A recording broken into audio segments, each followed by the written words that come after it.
Kami dari kelompok 8 akan mempresentasikan tentang perlindungan hukum terhadap korban perdagangan perempuan. Di kelompok kami beranggotakan saya, Andes Rudijanto, ada Clara Agustin Pradinata, Maria Kristi Utami, Muhammad Najib, Matthew Alexander Nainggolan, Muhammad Hafiz. Perdagangan perempuan merupakan salah satu bentuk kejahatan serius yang melanggar hak asasi manusia dan menjadi masalah global yang memprihatinkan.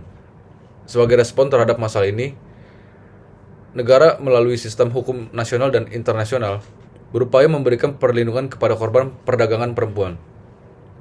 Di Indonesia, upaya perlindungan hukum terhadap korban diatur melalui berbagai regulasi, seperti Undang-Undang Nomor 21 Tahun 2007 dan Undang-Undang Nomor 39 Tahun 1999. Namun, meskipun sudah ada payung hukum yang jelas, pelaksanaannya sering terkendala oleh berbagai faktor. Sehingga, organisasi-organisasi yang berwenang menangani masalah perdagangan manusia, terutama perempuan dan anak. Tidak jarang juga para korban dikirim ke luar negeri untuk dijual dan menjadi korban pernikahan paksa. Terhadap kasus yang terjadi pada tahun 2018 di Singkawang, Kalimantan Barat, korban berinisial MN yang berumur 22 tahun diimingi untuk dijodohkan dengan pria kaya asal Cina oleh temannya yang baru dikenal. Korban berinisial MN itu diimingi dibelikan emas sejumlah uang, kehidupan yang layak, hingga dikirimi uang yang akan diberikan untuk keluarganya. Dengan janji seperti itu, MN tergiur dan setuju untuk dinikahkan. Seminggu kemudian, ia dibawa ke Cina tanpa mengetahui di mana ia akan tinggal. Selain tidak diberi makan dan mendapat kekerasan fisik, korban juga mendapatkan kekerasan seksual dari suami dan mertuanya. Akhirnya, korban berusaha kabur dan tempat tinggalnya menghubungi pihak KBRI dan SBMI hingga dilindungi dan dipulangkan ke Indonesia. Berdasarkan laporan berbagai lembaga internasional, perdagangan perempuan tidak hanya terjadi di negara berkembang, tetapi juga di negara maju, di negara Indonesia. Perdagangan perempuan menjadi masalah yang cukup besar, di mana banyak perempuan dan anak-anak yang menjadi korban dan perdagangan manusia yang dilakukan secara ilegal. Lalu dalam pemerintah Indonesia memiliki komitmen lain selain Undang-Undang Pelaku Tindak Pidana Perdagangan Orang atau UU PTPPO, yakni Rencana Aksi Nasional Pemberantasan Tindak Pidana Perdagangan Orang atau RAN PTPPO, diserta sejumlah kebijakan dan perangkat berupa Satuan Tugas Tindak Pidana Perdagangan Orang atau Satgas TPPO pada tanggal 5 Juni 2023 hingga 21 September 2023 atau dalam rentang waktu kurang lebih 3 bulan. Satgas TPPO menerima 864 laporan terkait perdagangan orang. Komnas Perempuan mencatat sepanjang tahun 2023 telah menerima pengaduan 8 perempuan pekerja migran Indonesia yang menjadi korban perdagangan orang di Saudi Arabia. Meskipun pada awalnya ke-8 kasus perempuan PMI dilaporkan sebagai kasus perekrutan amprodural, mengingat wilayah tersebut masih berlaku kebijakan pelarangan pekerja migran Indonesia atau PMI. Sektor kerja domestik di wilayah Timur Tengah, ditemukan fakta lainnya yang menunjukkan bahwa bukan hanya pekerja migran Indonesia yang rentan menjadi korban tindak pidana perdagangan orang, melainkan yang paling rentan menjadi korban tindak pidana perdagangan orang ialah kelompok pengungsi yang berada di Indonesia. Selain itu, pekerja rumah tangga juga mengalami kerentanan menjadi korban tindak pidana perdagangan orang atau TPPO. Dengan pernyataan seperti ini menunjukkan bahwa urgensi pengesahan rancangan undang-undang Perlindungan Pekerja Rumah Tangga atau RUU PPRT perlu didesak lebih lanjut agar dapat melindungi para pekerja rumah tangga.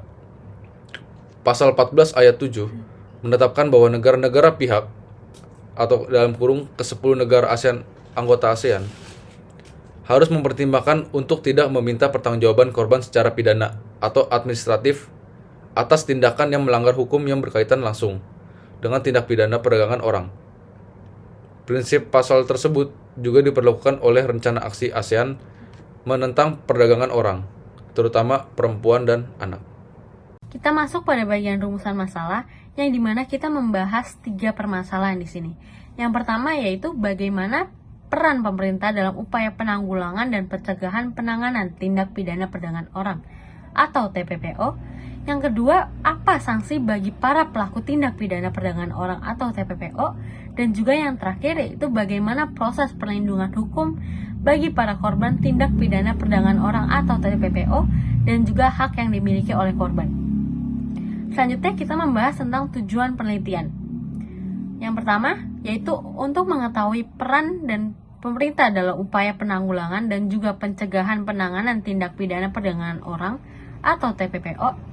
Yang kedua, untuk mengetahui sanksi bagi para pelaku tindak pidana perdagangan orang atau TPPO. Dan juga yang ketiga yaitu untuk mengetahui proses perlindungan hukum bagi para korban tindak pidana perdagangan orang atau TPPO dan juga hak yang akan dimiliki oleh korban tersebut. Kita masuk pada manfaat penelitian. Di sini itu ada 2. Yang pertama yaitu manfaat teoritis, yaitu penelitian ini diharapkan dapat memperluas wawasan dan pengetahuan serta dapat memberikan dampak positif bagi kemajuan ilmu hukum di lingkungan pendidikan mengenai tindak pidana perdagangan orang atau TPPO. Yang kedua yaitu manfaat praktis, di mana penelitian ini diharapkan mampu membantu masyarakat untuk lebih memahami tentang tindak pidana perdagangan orang atau TPPO dari segi hukum, penanganan, dan juga perlindungan, serta meminta pemerintah agar dapat memberikan ketegasan hukum bagi para pelaku kejahatan tindak pidana perdagangan orang atau TPPO. Selanjutnya kita akan memasuki ke pembahasan, yaitu pemerintah mengupayakan pemberantasan tindak pidana perdagangan orang atau TPPO dengan membentuk Undang-Undang Republik Indonesia Nomor 21 Tahun 2007 tentang pemberantasan tindak pidana perdagangan orang. Undang-undang ini sendiri membahas tentang apa itu tindak pidana perdagangan orang serta sanksi bagi para pelaku tindak pidana perdagangan orang. Lalu manusia merupakan makhluk ciptaan Tuhan Yang Maha Esa yang memiliki hak-hak asasi sesuai dengan kemuliaan harkat dan martabatnya yang dilindungi oleh undang-undang berdasarkan Pancasila dan Undang-Undang Dasar Negara Republik Indonesia tahun 1945.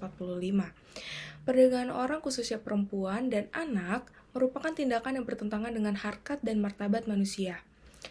Hak asasi dan oleh sebab itu tindak pidana perdagangan orang harus diberantas dengan berbagai upaya.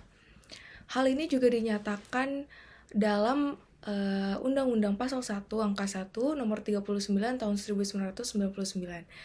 Undang-undang ini menyatakan bahwa setiap orang berhak untuk bebas dari penyiksaan, penghukuman, atau perlakuan yang kejam, tidak manusiawi, merendahkan derajat dan martabat kemanusiaannya, penghilangan nyawa. Setiap orang tidak boleh ditangkap, ditahan, dipaksa, dikecualikan, diasingkan, atau dibuang secara sewenang-wenang.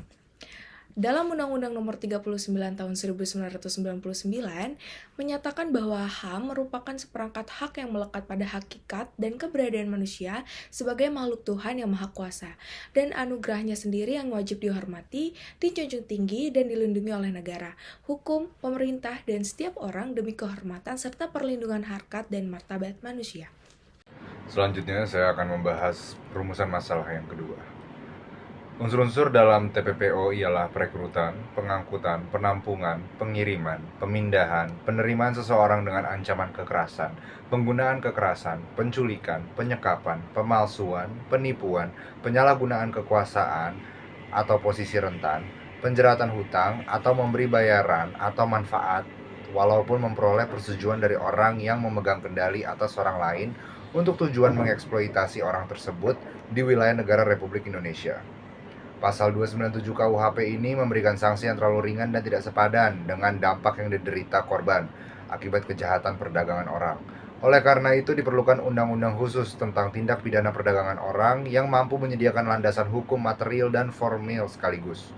Untuk tujuan tersebut, undang-undang khusus ini mengantisipasi dan menjerat semua jenis tindakan dalam proses, cara, atau semua bentuk eksploitasi yang mungkin terjadi dalam praktik perdagangan orang, baik yang dilakukan antar wilayah, dalam negeri, maupun secara antar negara, dan baik oleh pelaku perorangan maupun korporasi.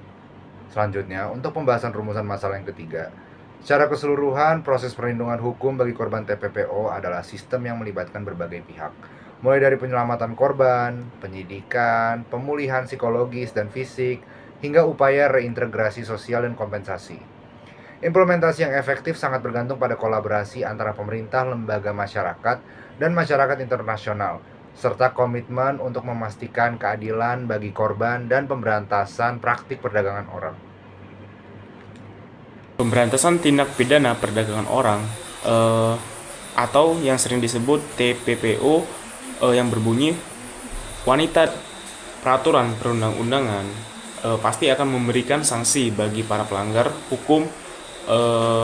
Ada banyak begitu peraturan perundang-undangan yang mengatur tentang pemberantasan TPPO tersebut, sehingga bagi para pelaku yang melakukan TPPO akan mendapatkan berbagai sanksi dari segi hukum, baik dari pada pasal 297 KUHP tentang pidana penjara.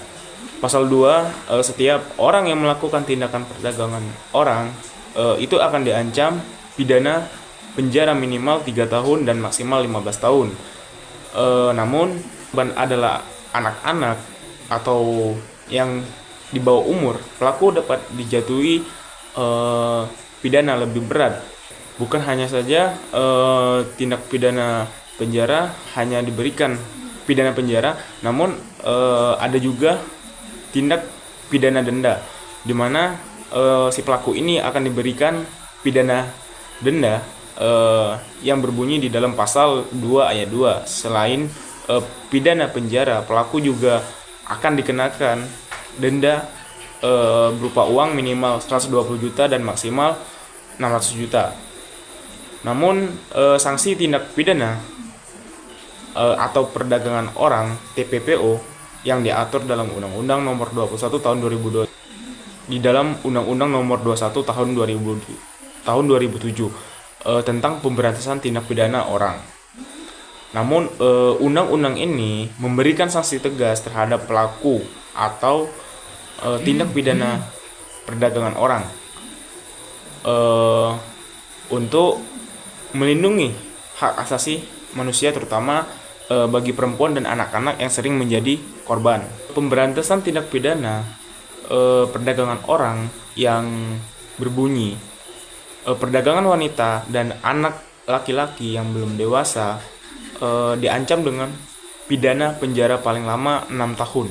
Nah, pasal ini mengkualifikasi tindakan tersebut sebagai tindakan kejahatan yang merupakan unsur atau dasar hukum yang berada di Undang-Undang Republik Indonesia tahun 2007 tentang pemberantasan tindak pidana perdagangan orang. Jadi, kesimpulan dari deskripsi yang telah kami buat, tindak pidana perdagangan orang atau TPPO terutama terhadap perempuan dan anak merupakan pelanggaran serius terhadap hak asasi manusia yang melibatkan eksploitasi fisik, psikologis, dan ekonomi korban. Kejahatan ini berkembang dengan modus yang semakin kompleks, melibatkan jaringan antar entitas negara dan berakar pada permasalahan seperti kemiskinan, kurangnya sumber daya pendidikan, dan diskriminasi. Di Indonesia sendiri telah memiliki regulasi seperti Undang-Undang Nomor 21 Tahun 2007 tentang pemberantasan TPPO dan beberapa peraturan lainnya. Namun implementasinya masih menghadapi kendala, termasuk kurangnya koordinasi antar lembaga, kapasitas aparat penegak hukum yang terbatas, dan akses terbatas terhadap layanan pemulihan korban. Selain itu, stigma sosial terhadap korban memperburuk upaya pemulihan mereka.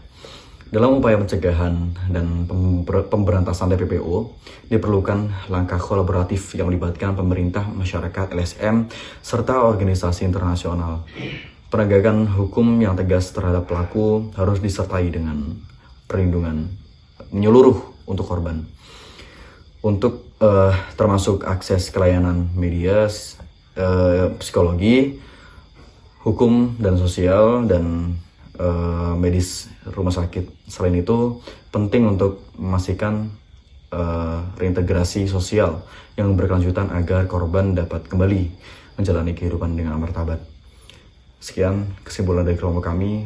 Apabila sebelumnya terdapat salah kata maupun penulisan dan ucapan, Mohon maaf sebesar-besarnya. Assalamualaikum warahmatullahi wabarakatuh. Salam. Terima kasih.